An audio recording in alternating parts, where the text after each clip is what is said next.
Hello family, I'm Robert and I'm a real alcoholic. Hey, Robert. I'd like to welcome everyone to the Atlanta Step Up Society book study. The name of our book study is Change Your Thinking, Change Your Life. Let's open with a moment of silence, followed by the serenity prayer. Serenity prayer. God, grant me the serenity to accept the things I cannot change, the courage to change the things that I can, and the wisdom to know the difference. I'm going to do a quick review of where we're at. We're on step 12, working with others. And first of all, I want to talk about, to me, it's an honor to do this group and people watch it all over the world. To me, that's an honor. That's always been a vision of mine, you know, to carry the message to alcoholics. And for a long time, it was in my mind, because when I studied the book, it said that Bill, the first 100 men and women who wrote the book, they had a global vision also. So I adopted the global vision from them. And I know a lot of people, like my nephew, he was global. So the world might be big to a lot of people, but it's kind of small to me. Because I have been around people that done things globally around the world. When I used to go with my nephew and them, when they would do their concert, we can be in South America somewhere where nobody speaks English. And they would respond to jump. Yeah. You know what I mean? All countries in Europe, countries in Africa, the Caribbean. So global didn't seem so big to me. And then when I was a military officer, I traveled all over the world. Papua New Guinea, all over the world. So global became it was not unreachable to me. That makes sense. Right. For my imagination, it wasn't that big. You just do it, think globally, and global things will happen. So I can understand why, you know, some people can't go past, think across the street, but that's okay. But to me, global was easy for me to do. All right. So with that in mind, I was just thinking, I was reading the emails this week, and we have a few people that's here in Atlanta that's been emailing on a regular basis, and I'd like to thank them. And now they are asking questions. Well, we're watching it on Global, we're watching it on YouTube, but we're right up the street. What time is y'all meeting? They're going to join us next week. Okay. You know, so this is happening too. So I heard a friend of mine saying, we got a light, we're kind of light in here today. Not technically. When I mean technically, we out there. Right? And sometimes when you got a small group of people, there's a meaning for it. You know, the large groups, there's a meaning for it. But when, seemed like to me, when I used to go to meetings, kind of like the smaller, more intimate ones, they were better for me. That was just me. Because I didn't have the ego, and I did not know the fellowship lingo. I could not speak that language. I couldn't stand up and have 3 minutes and everybody give me a standing ovation. You know? So I wasn't a good performer. You know, without the book, I don't know how to do it. That makes sense.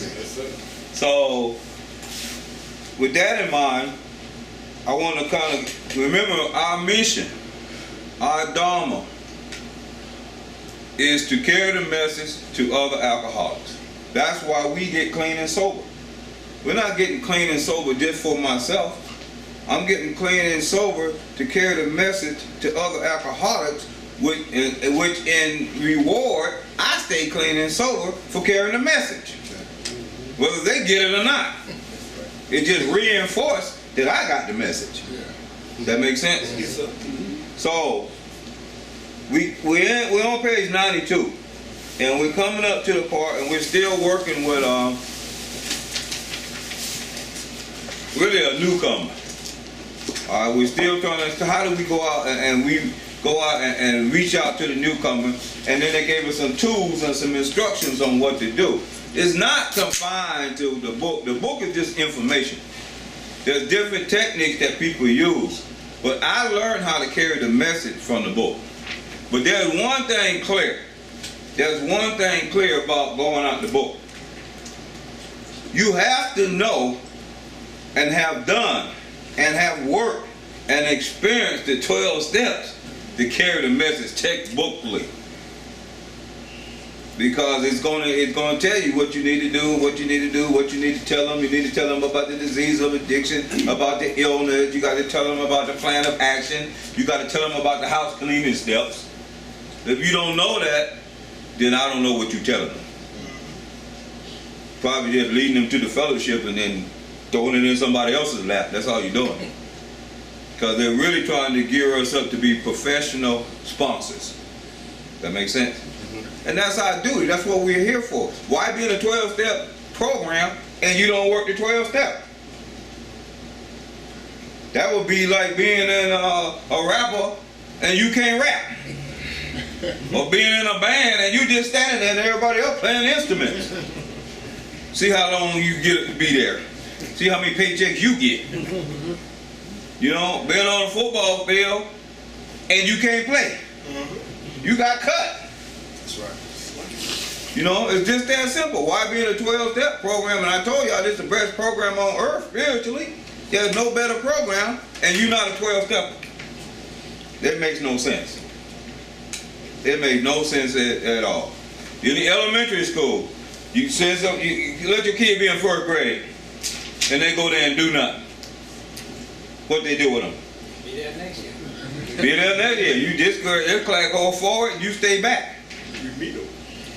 Year after year, I think about 2 or 3 years, that you been sitting in some special ed class somewhere in another section of town with people they say unlearnable. Even with teachers. They got unprofessional teachers that sit in a warehouse going every day. Every day. They don't go to no schools. They don't go over and teach the kids. They send them dummies to the warehouse. Put them in a warehouse and still pay them a check because they got a union. Sit in a warehouse. Look at that movie, Superman. So whatever. They show you that all these high-paid teachers sitting in a warehouse reading the newspaper and playing dominoes. That's like being a 12-stepper going to the clubhouse and playing dominoes. Can't help nobody. Play dominoes. Checkers. Make coffee and pick up cups. Then call it, I'm a professional service worker. That's your way of escaping from looking at yourself. That's what that is. You too afraid to work on yourself, so you're going to be a professional service worker. All right, page 92. Get me started. Right where it says, continue to speak of alcoholism. We're going to start there. All right, Paul. Continue to speak of alcoholism as an illness, a fatal malady. Talk about the conditions of body and mind which accompany it. Keep his attention focused mainly on your personal experience. Explain that many are doomed who never realize their predicament. Doctors are rightly loath to tell alcoholic patients the whole story unless it will serve some good purpose. But you may talk to him about the hopelessness of alcoholism because you offer a solution. You will soon have your friend admitting he has many, if not all, of the traits of the alcoholic. If his own doctor is willing to tell him that he is alcoholic, so much the better. Even though your protege may not have entirely admitted his condition, he has become very curious to know how you got well. Tell him, let him ask you that question if he will. Tell him exactly what happened to you. Stress the spiritual feature freely. If the man be agnostic or atheist, make it emphatic that he does not have to agree with your conception of God. He can choose any conception he likes, provided it makes sense to him. The main thing is that he be willing to believe in a power greater than himself, and that he live by spiritual principles. All right, here we go. We're just going to catch up and kind of go on from where we left off last week. All right. It says, continue to speak of alcoholism as an illness, a fatal malady. All right. So what they're talking about technically is continue to talk about the problem. All right. Step one, the mental obsession and the physical allergy. That's what they're asking us to do. So if you don't have an idea of what step one is, you don't know how to break it down, you don't understand the doctor's opinion, how can you continue to talk about it? You have to thoroughly know step one in order to share it with someone else. And how do you get better with understanding your disease of addiction or your illness of addiction? Is by showing someone else how it works. It reinforces you or me. Alright, it says, talk about the conditions of the body and the mind which accompany it. Keep his attention focused mainly on your personal experience. When I do this book here, all through this book, what I give y'all is my personal experience. All right? I take the book and I bring it alive. To me, this book is not, it's not a secular book. This is not a history book to me. This is a book of instructions for me. So if it's for me, I have to put myself in the place of everything that's happening in here. I have to bring it alive. To me, even the Bible is not a history book. It's a book of instructions. So I can play every character in there. I'll give you some examples tonight. I don't have to worry about Moses and the Israelite coming up out of Egypt. If you look up Egypt in the Strong's Concordance, that means bondage. Okay. Why couldn't I be coming out of drug addiction? That's right. Out of bondage. Going through the Red Sea, it's been departed, and I end up in recovery in the promised land. Ain't about Moses, it's about Robert. That makes sense? Yes. Any place in the scripture is just a state of consciousness. It's not a history book.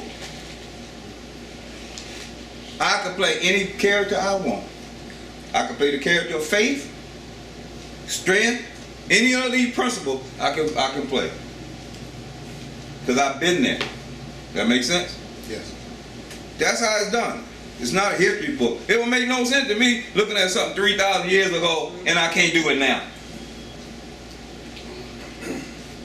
This is what they did 500,000 years ago. Who so?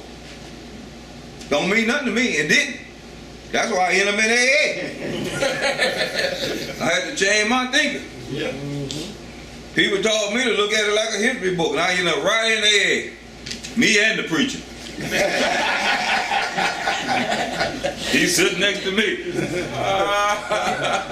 He said, well, I'll tell y'all a true story. My pastor was in here too. Sitting next to me. He talking about hallelujah, hallelujah, hell. I had a resentment. You told me something didn't work for you, and I'm going to follow you. I'm not saying scripture don't work. I'm just saying I had to learn a better way to apply it. Right. I believe in the Bible, but I believe in applying it in my own personal life. Yeah. It's a personal savior. All right. Keep his attention focused mainly on your personal experience. Explain that many are doomed. This is serious stuff here. Yeah. Many are doomed who never realize their predicament. It's so many people on so many levels of life, from political people, from senators and governors and high priests, all the way down to the Skid Row bum, that died from this illness because they do not know what their problem is. They go to doctors, they go to psychiatrists, they go to all kind of professional help, they go on retreats. You know, Dr. Bob told you that. They go on everything. They go on spiritual retreat, they go hang out on the top of the mountains, they walk around the temples and stuff 7 days, you know what I'm trying to say? They strip and chant in the sun and then get up and drink a beer. and the allergy triggers. And they're back to the races. Because they don't understand what their predicament is. They don't understand the disease of addiction, the illness of addiction. What the problem is, they do not understand what step one is. You can admit that you're an alcoholic, but what does that mean to you? How does it affect your mind and your body? They don't know. Pay the best doctors, the best psychiatrists on earth. You don't think Michael Jackson, Elvis Presley, the kings and queens and high rockers and all that, you don't think they did not get psychological help? They paid for it. That's right. I'm just saying, you got to know. And well, I put it like this: it's our duty as carrying the message to carry the right message. So people, more and more people will understand about our illness. Because we know. I don't need no, you can put me in front of 500 Nobel Peace Prize, or with the Nobel Prize medical people, and let them tell me there's a crack addict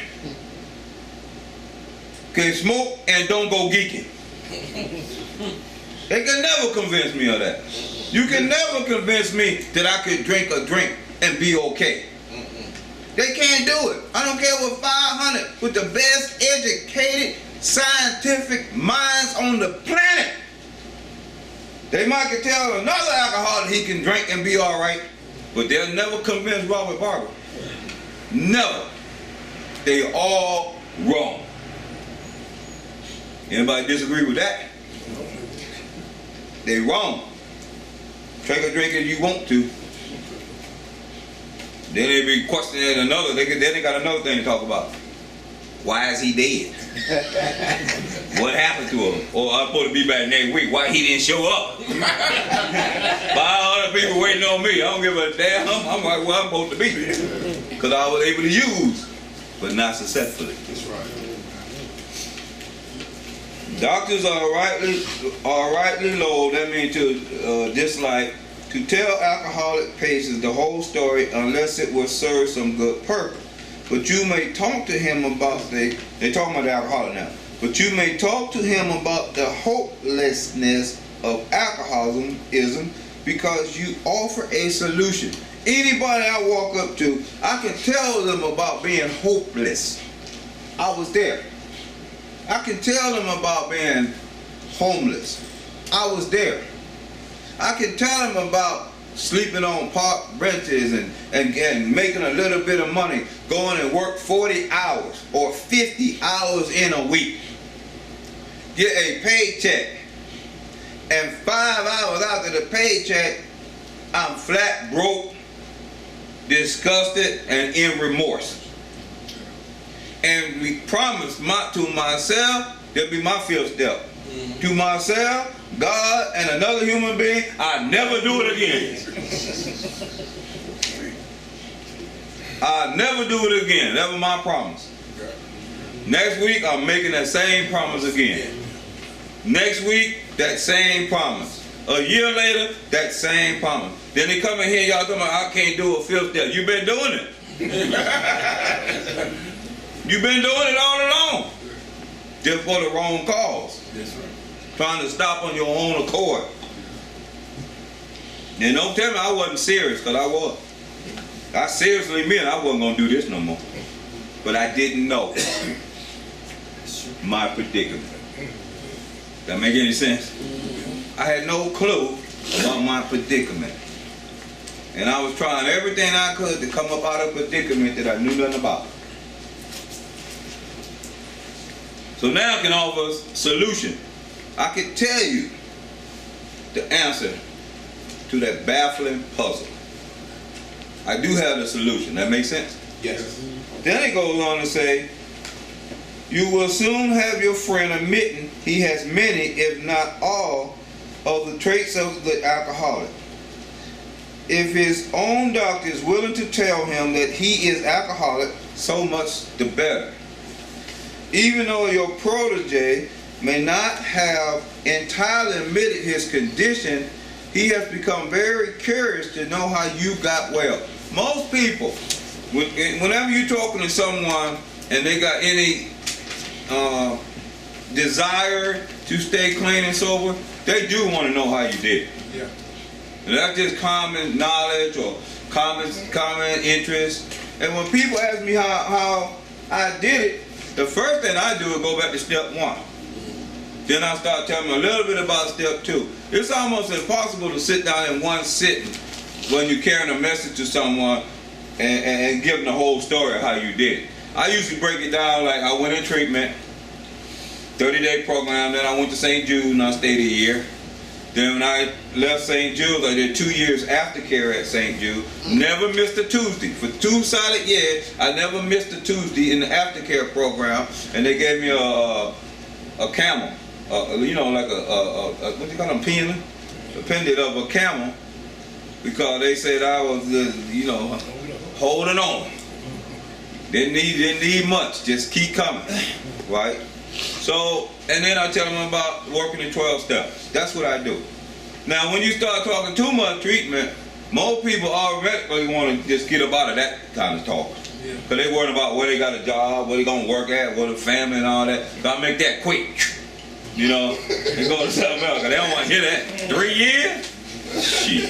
But I got to tell you what I did. There are people sitting in the program with you. He'll tell you the same thing. They ain't doing no 3 years. But longevity treatment work. I'm a prime example of that. The longer you stay, the better off you are. You know, all the things that you want to, you know, I was explaining it to my some kids the other day. They were downstairs, and they were watching the TV. We had a TV down there that was working pretty good, and they were watching The Biggest Losers. And Ruben was on it. I was watching it with him, and they said he always crying, just always crying. Why are you crying so much? And I said, oh, this is why. I said, food is like alcohol. It's an addiction. He weighing, they said 400-something pounds. So I'm watching it now, and I said, how can I tell these kids in plain kiddie language, you know what I'm trying to say, about the disease? I said, well, this is what I know, because I use alcohol and drugs to cover up my emotions. I said that Reuben is always crying because whenever he felt pain on the inside, whenever he was disturbed on the inside, whenever something was going on, whether it was anger, resentment, or anything that's happening, he covered up those feelings with food. So the food was covering up the feeling, so the feeling just was buried on the inside of him. Now y'all got him losing weight. He can't eat. So those feelings that were buried up on the inside, now trying to get on the outside. They coming back out.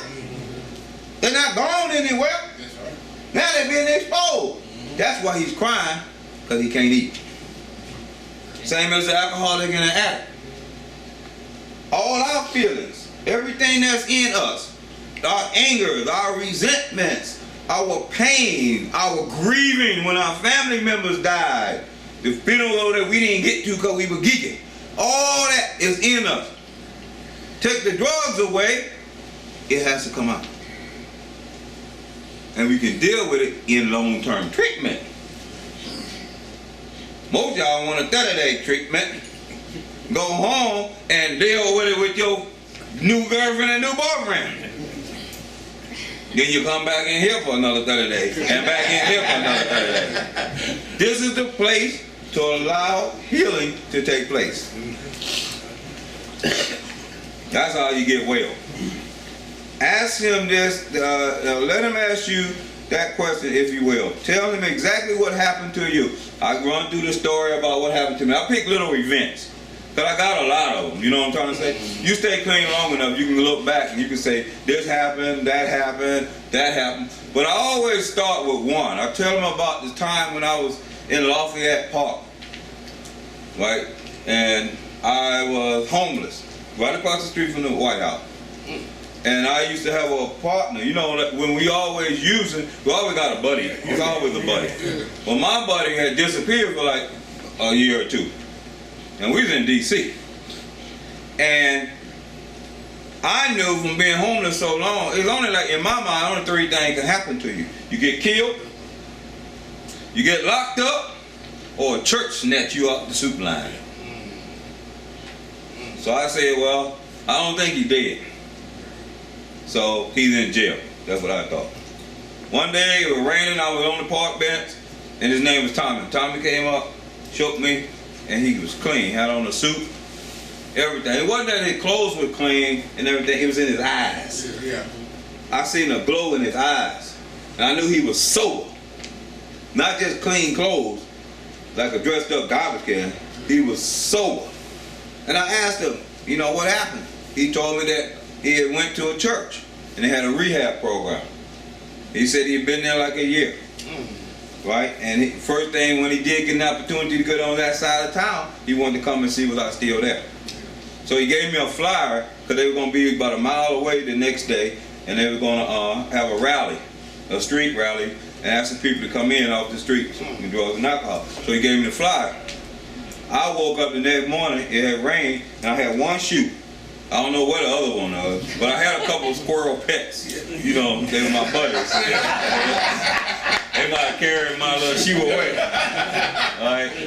So I walked from that park all the way up the way they were doing that rally with one shoe on, one shoe off.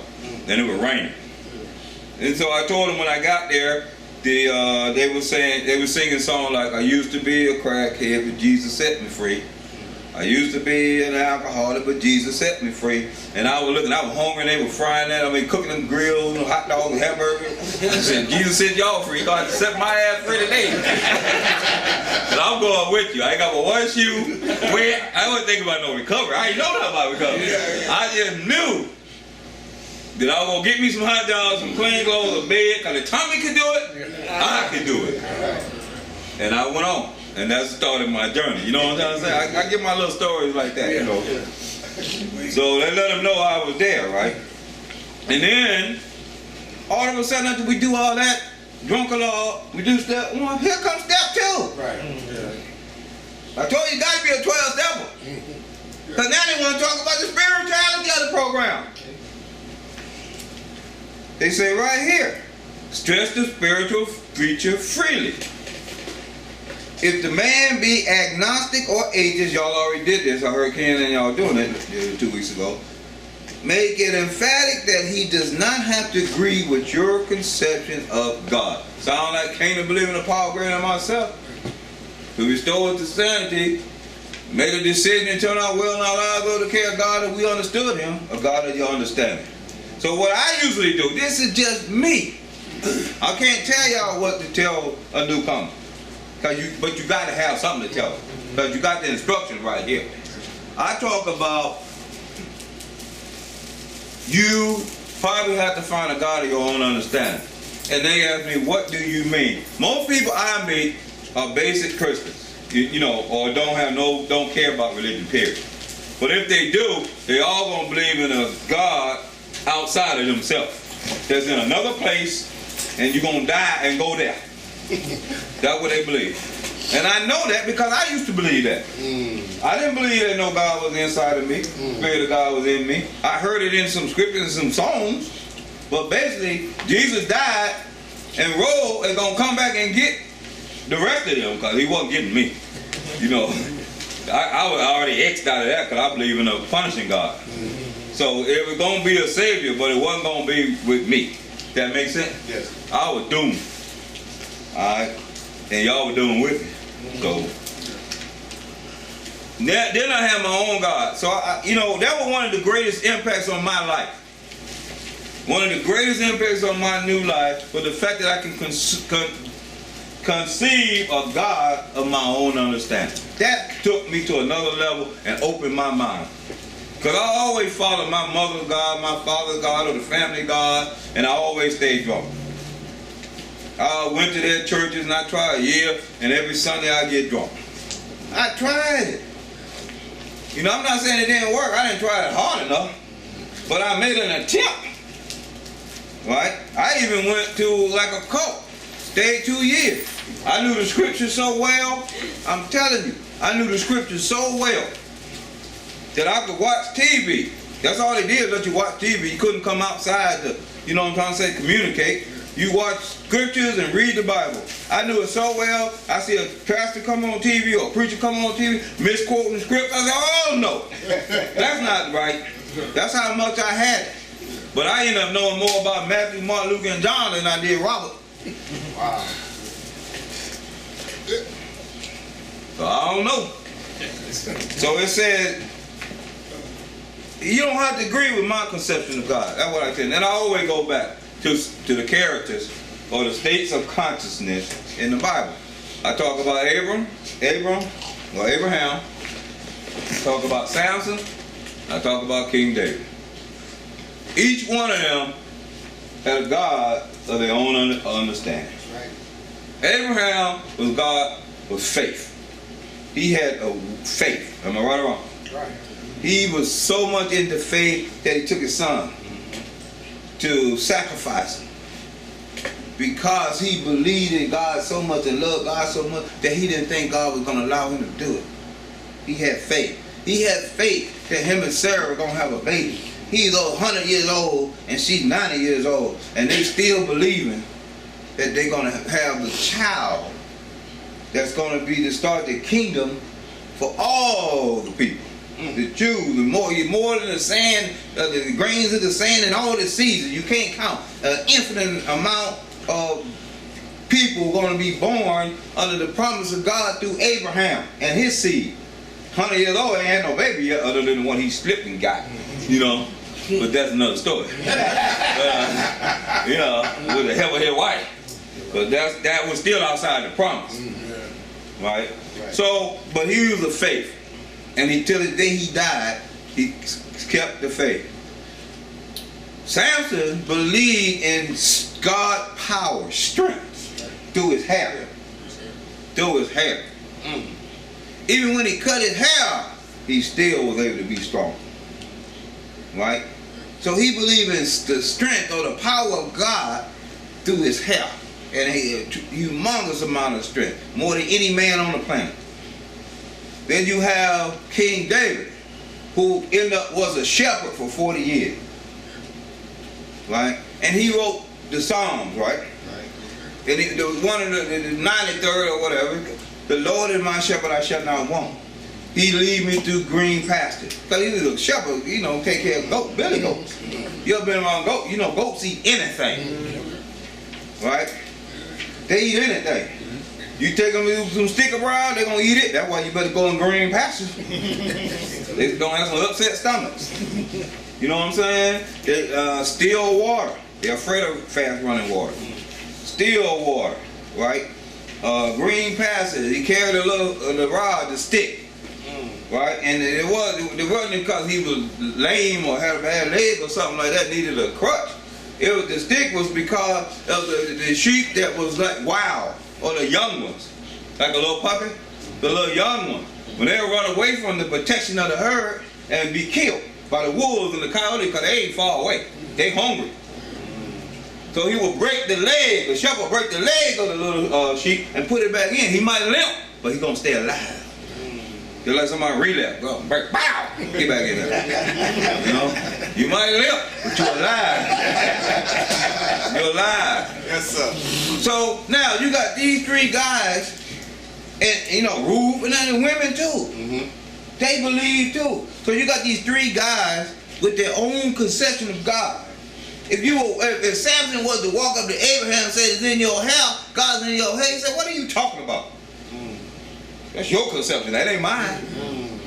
If David was to walk up to Samson and say, he's your shepherd. He watch over you like I watch over the sheep. God watches over me. He gonna watch over you like a shepherd. Samson look at you, a little fool. It's in my house. Each one of all them characters, all them states of consciousness in the Bible, everybody had a God of their own understanding. Then all of a sudden we got this one somebody else done gave us. That's right. Never adopted a God of my own understanding. Never. That gave me permission to do that. That gave me spiritual freedom. That makes sense? Yes. Everybody had it anyway. I don't know how we all bubbled mine up and everybody got the same one now.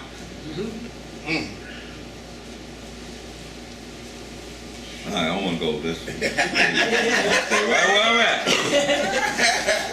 The main thing is that he be willing to believe in a power greater than himself, and that he live by spiritual principle. Then we got these principles. I passed them out. I'm not going to read them. All right? There's plenty more too. I'm not going to read them. But each step has a spiritual principle that sits behind the step. This is like the truth behind the step. That makes sense? It's the real truth behind the step. All right? So we got these spiritual principles. What I do know about spiritual principle, that first of all, this is me. This is my experience. I never had spiritual. I never heard of spiritual principles until I became an AA. I didn't even know there was such thing. Then on top of that, I didn't know about the universal laws. I didn't learn all this till I come in here. I didn't know if you think small, the universe gonna give you small things so you can think more of it. I didn't know that. That's a law. That's a spiritual law. You think big, it got to give you big things because the way you think it. So that makes me the author of the creativity. Me. My mind. But if I got one outside, ain't nothing on the inside. Seems like a conspiracy to me.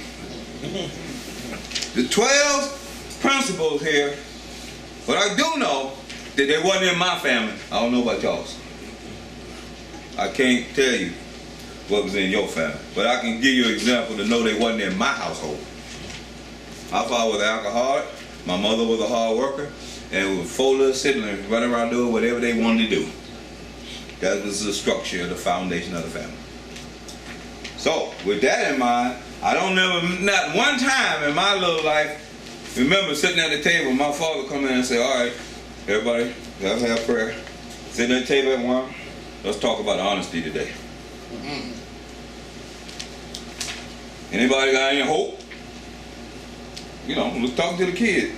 Talking about spiritual principles. When y'all went to school today, did y'all practice integrity in school? How about justice? Anybody stealing anything or have to give something back? Or what about that? All these spiritual principles, they wasn't in my house. Sit your ass down and eat and go to bed. That's about as spiritual as gonna get. You know? So what I'm trying to say is I didn't have this. It wasn't instilled in me. You know, and then the book say we didn't know our predicament. Right. We're way off. I don't know about y'all, I was way off.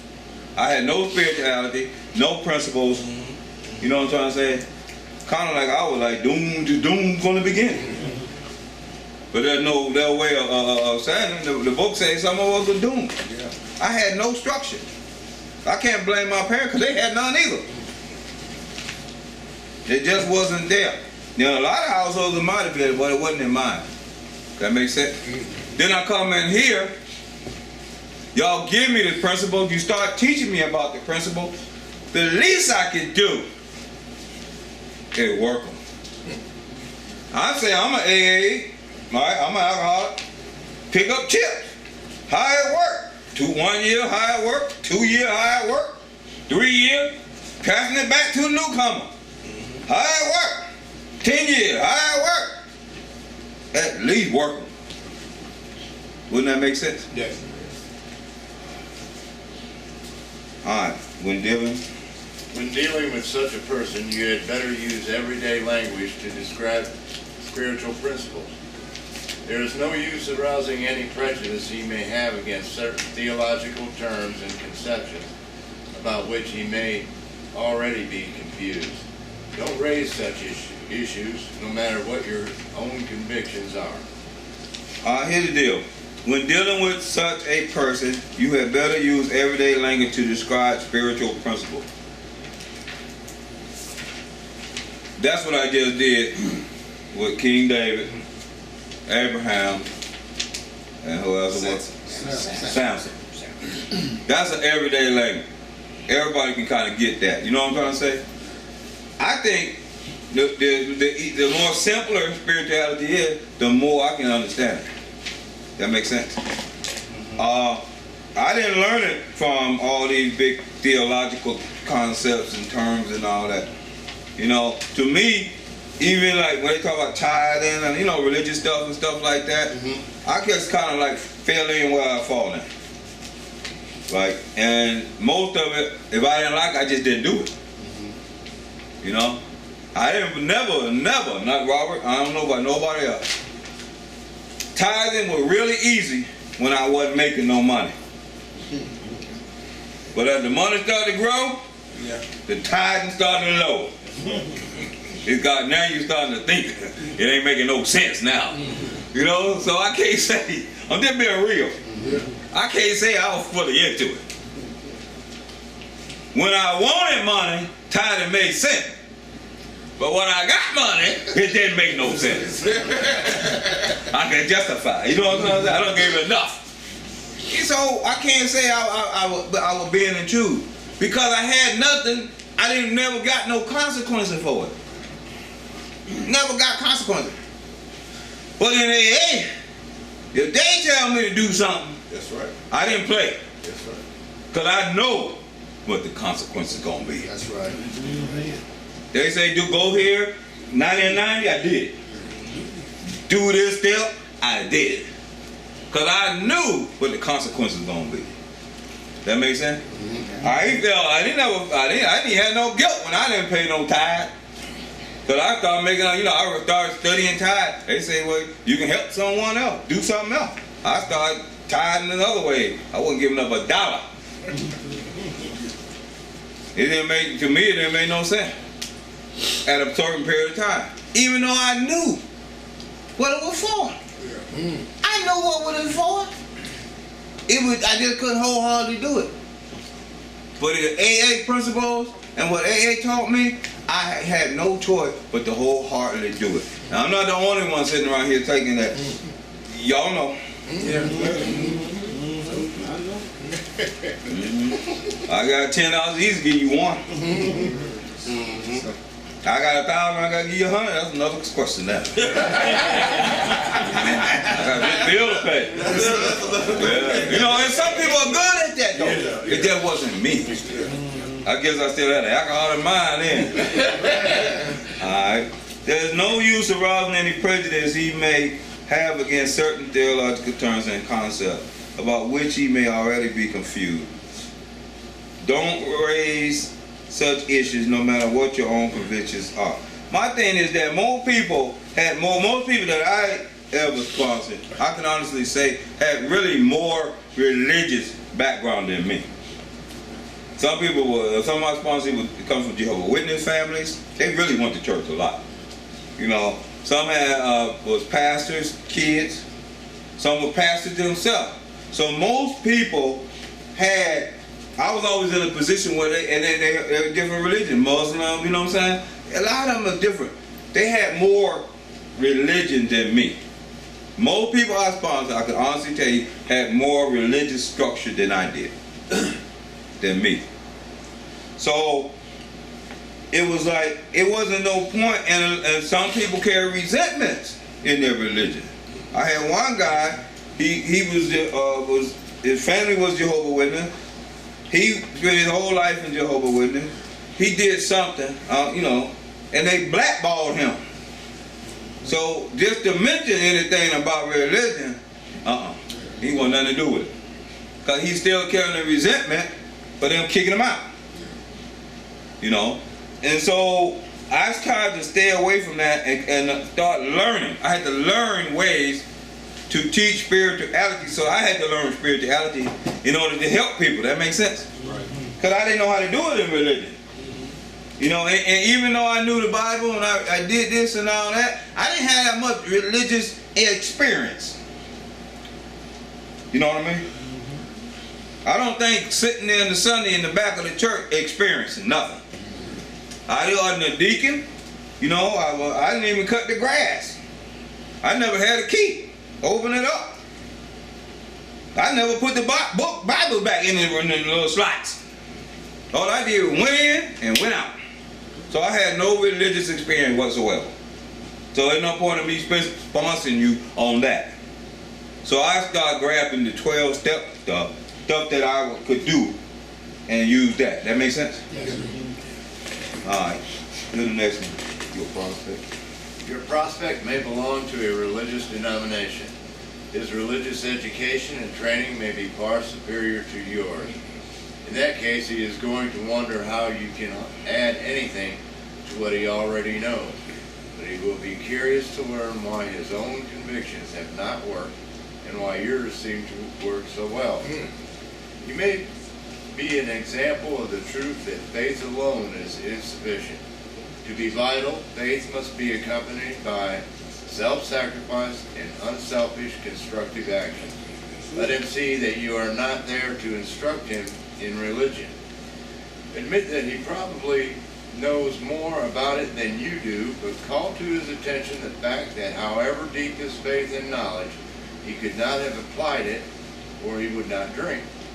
Perhaps your story will help him see where he has failed to practice the very precepts he knows so well.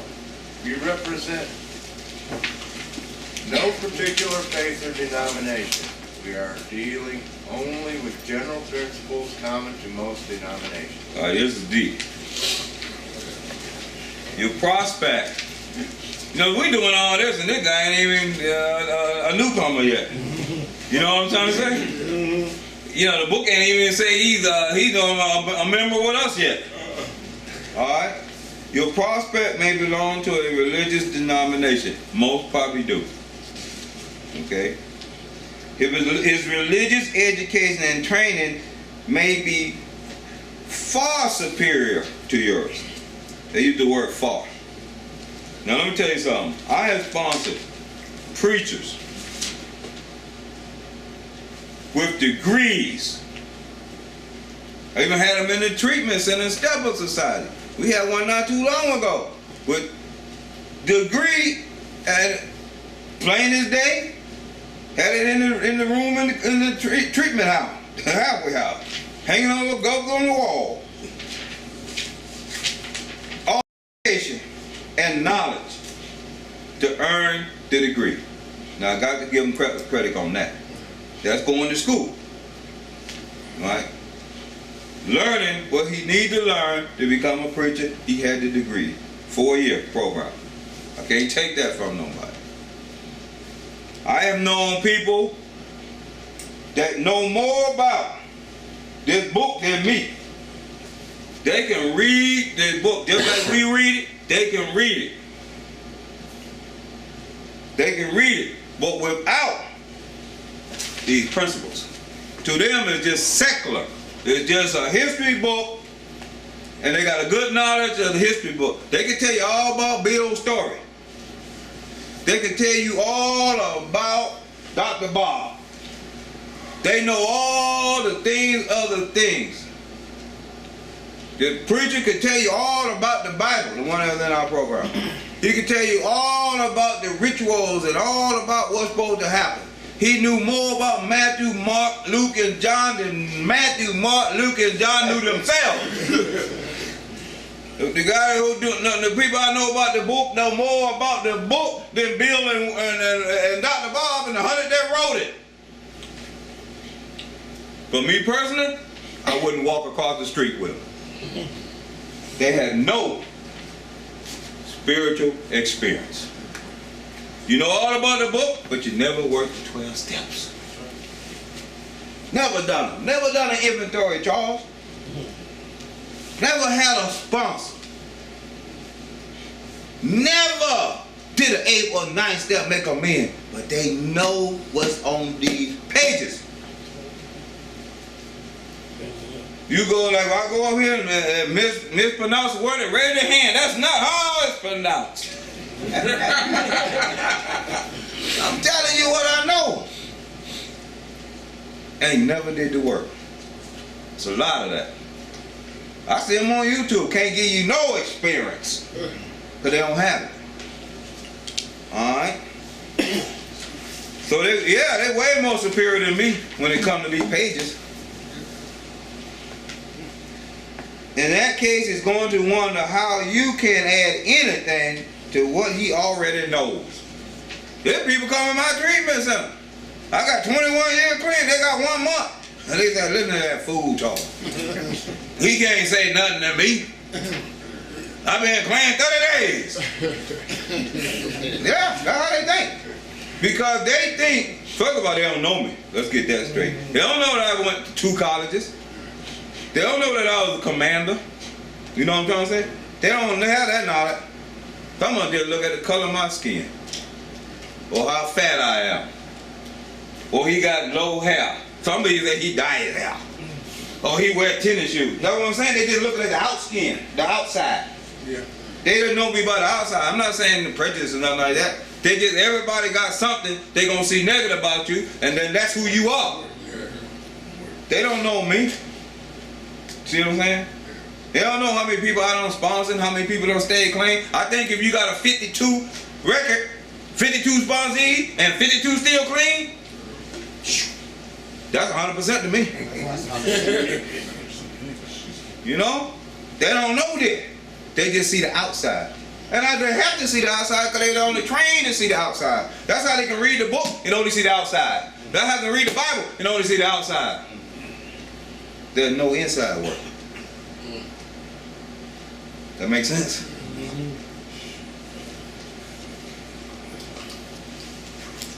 But he will be curious to learn why his own conviction have not worked and why yours seem to work so well.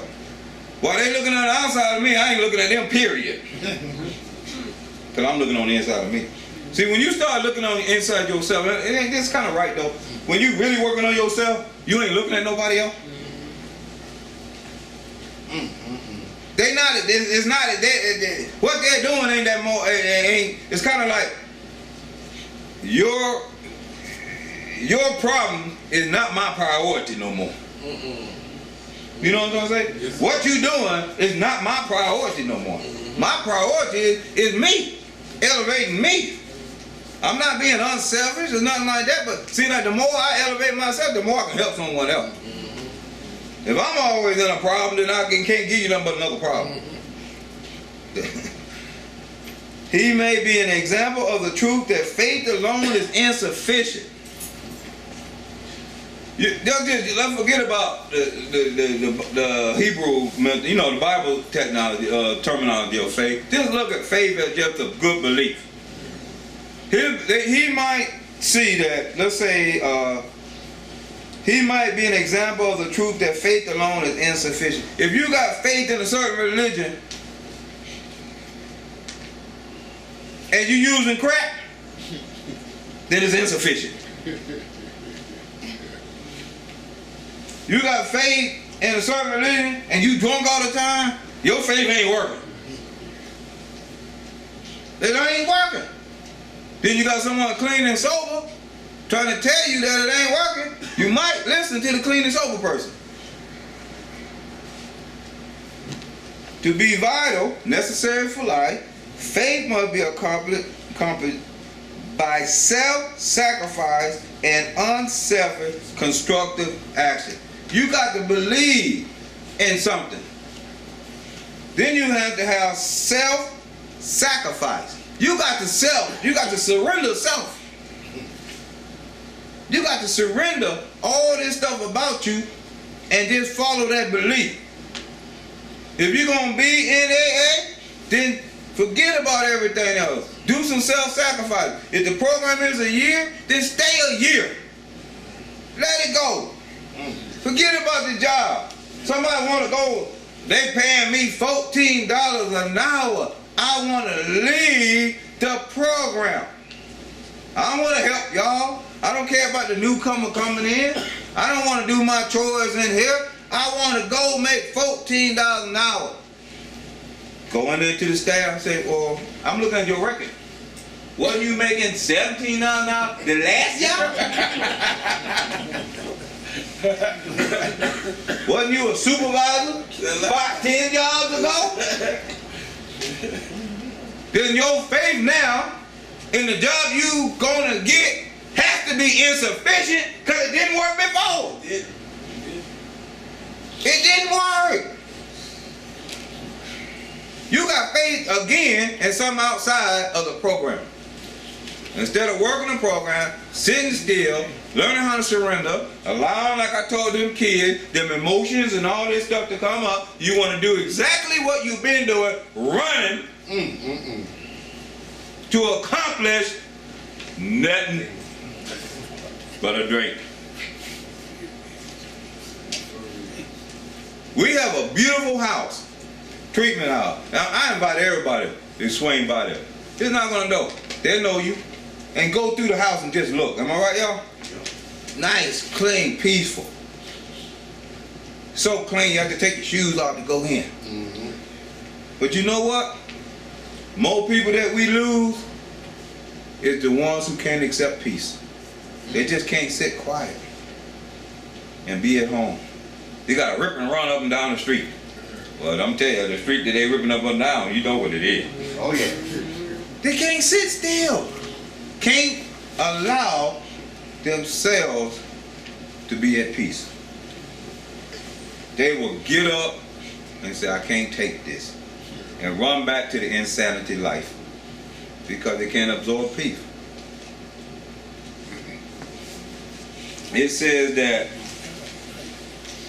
let him see that you are not there to instruct him in religion. Probably can't anyway. He got a degree.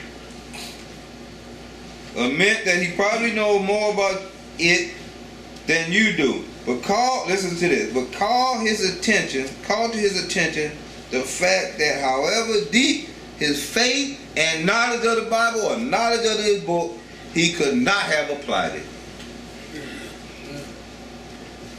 Or he would not get drunk.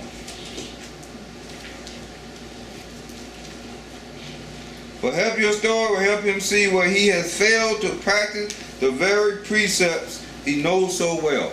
All this stuff that knowledge got him, you know, if you really study the book, you'll find out that knowledge can only take you so far. We study that very well in detail, don't we, y'all? The knowledge of you can only take you so far. Then you have to step ashore. You have to step out on faith and surrender and allow the program to do what it do. You can't control this program. You got to step out and allow it to do what it do. All right? It said we represent no particular faith or denomination. We are dealing only with general principles common to most denominations. So the principle we talking about, if you look at these principles we have right here, the 12 principles, you get them anywhere on the internet. You know, it's for people who are going to text me tomorrow and say, can you send me a copy? You can get a copy right here on the internet. Now here's the beauty about it. If you got religion, and I know about religion because when I first came in, I had really this much religion or religious type experiences. You know, I went to church, but I wasn't a member. I was always just hanging around. Last in, first out. So that was me. So, but the people who really was a part of it, and then you come to AA and we had you these principles here, and you look at the principle and they foreign to you, it's new stuff. So maybe faith and willingness, this stuff is new. And love and service, that might make sense. But most of it, I say 70% of it is new. Then we come back and tell you that this stuff is in your religion. It's in your own religion. That's why you here. You know more about the book. You know, just flip the pages and understanding what's on the page.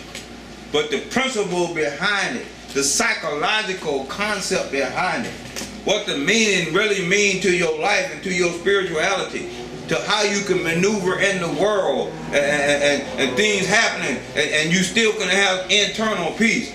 How the other day I had a problem going on. It had like 5 little problems going on at one time.